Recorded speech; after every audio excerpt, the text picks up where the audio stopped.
Anda kembali di berita utama bersama saya, Jihan Novita. Saudara, tragedi memilukan terjadi di Medan, Sumatera Utara. Seorang ibu yang semasa hidupnya mengabdikan diri sebagai perawat dan pelindung buah hatinya, ternyata hidupnya justru berakhir di tangan sang buah hati.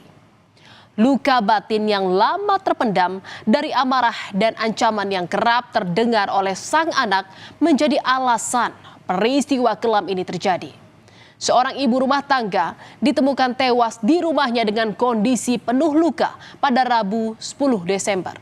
Peristiwa ini terjadi ketika semua anggota keluarga berada di dalam rumah di tempat yang sama dengan korban.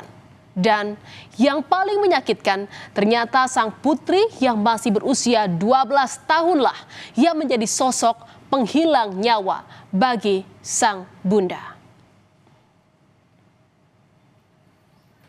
Ada luka yang tak berdarah, namun perihnya perlahan menggerogoti jiwa, saudara. Itulah cerminan alasan di balik sang anak tega menghabisi nyawa ibu kandungnya. Sosok yang pernah menimangnya, sosok yang melahirkannya ke dunia. Hasil penyelidikan polisi menyatakan pembunuhan dilakukan oleh sang anak akibat dipicu perlakuan korban yang kerap melakukan kekerasan dan ancaman terhadap anggota keluarganya. Sakit hati memuncak setelah korban menghapus aplikasi game online di ponsel pelaku.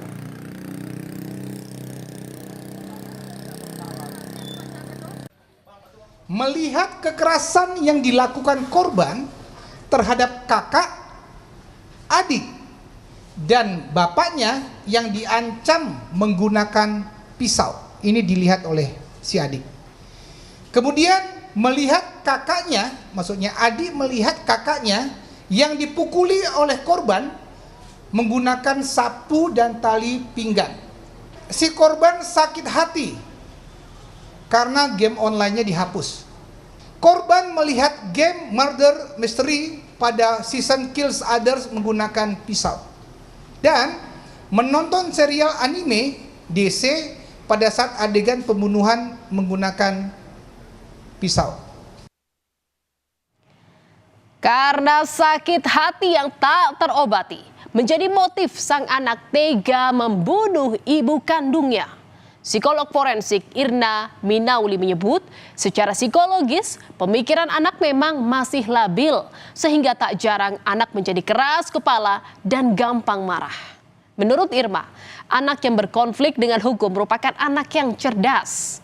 Dari hasil pemeriksaan yang dilakukan terhadap anak tersebut tidak ditemukan adanya gangguan mental, halusinasi, dan juga delusi. Namun, kejadian ini kemungkinan terjadi akibat pengalaman buruk yang dialami dan disaksikan oleh sang anak. Anak ini juga masih labil secara emosional, ya. Jadi ada keinginan agresivitas yang cukup tinggi, empati yang mungkin masih kurang berkembang, kemudian juga kurang berinteraksi secara sosial, ya. Tetapi hal ini juga lazim terjadi pada anak-anak remaja, ya. Anak remaja mana yang nggak keras kepala, anak remaja mana yang nggak pemarah misalnya. Jadi ini overlap antara kecenderungan conduct disordernya dengan fase perkembangan remaja yang dia alami, gitu ya.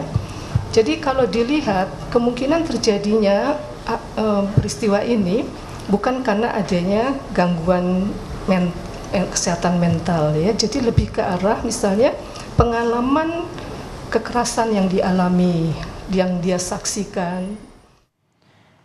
Dan atas peristiwa ini, Saudara, Dinas Pemberdayaan Perempuan, Perlindungan Anak dan Keluarga Berencana Sumatera Utara langsung melakukan pendampingan terhadap anak yang berkonflik dengan hukum tersebut. Pendampingan dilakukan secara menyeluruh, mulai dari menjalani proses hukum hingga di persidangan. Kami melakukan pendampingan dari awal anak dimintai keterangan pada tanggal 10 Desember 2025. kita akan terus melakukan pendampingan ini baik pada masa sekarang maupun pada tahapan selanjutnya, yaitu pada tahapan nanti proses persidangan, kemudian putusan, pasca putusan sampai dengan reintegrasi sosial anak nantinya.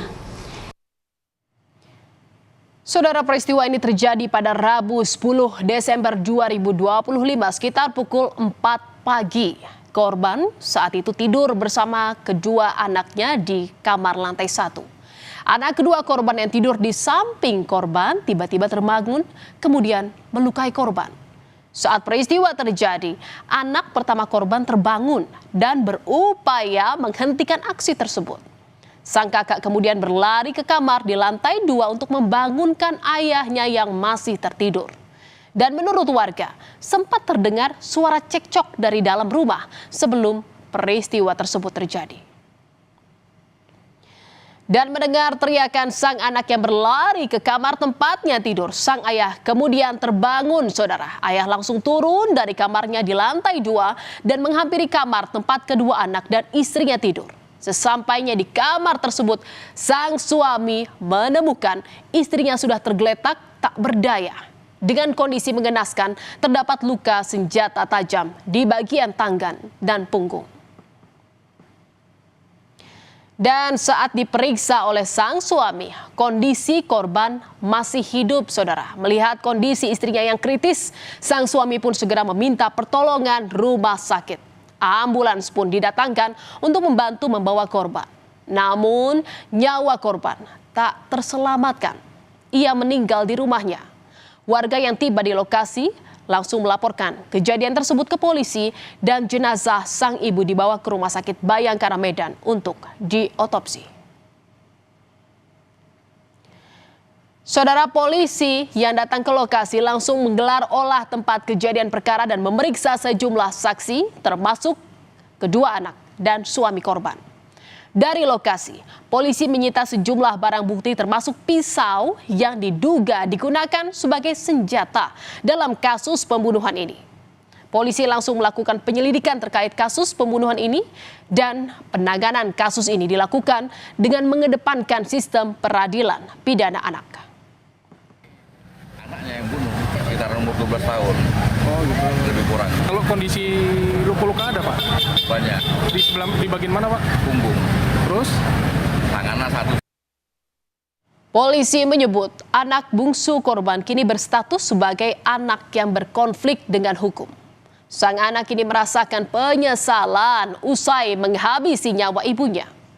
Polisi menjelaskan korban selama ini sering memarahi keluarganya dan mengancamnya dengan pisau. Hal itulah yang menjadi salah satu pemicu sang anak melakukan pembunuhan. Saudara, pembunuhan ibu oleh anak kandungnya sendiri mengundang perhatian luas karena pelaku masih di bawah umur.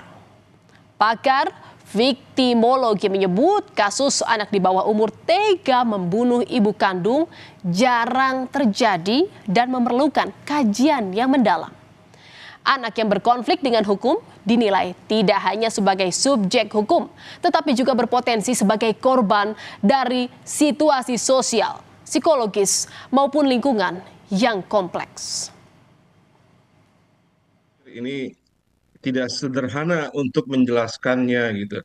Barangkali terduga juga adalah korban dari lingkungan ya, korban dari situasi pengasuhan, korban dari kondisi rumah tangga, korban dari kondisi lingkungan, korban dari hubungan pertemanan, korban dari banyak hal ya. Ini harus diakses atau harus dinilai, dikaji oleh pihak kepolisian dengan melibatkan para pakar-pakar terkait ya. Karena dalam kajian viktimologi pelaku itu atau sebab itu tidak tunggal ya. Saudara, tak ada jerit yang lebih perih dari kejadian ini. Tak ada duka yang lebih sunyi dari kehilangan yang datang dari darah daging sendiri. Cinta yang seharusnya menjadi pelindung justru runtuh oleh luka batin yang tak pernah disembuhkan. Peristiwa ini mengajarkan kita bahwa jika cinta tak dijaga, maka bisa berubah menjadi luka yang paling mematikan. Tragedi ini bukan sekedar tentang kriminalitas, melainkan potret rapuhnya relasi keluarga dan kemanusiaan yang kalah oleh amarah.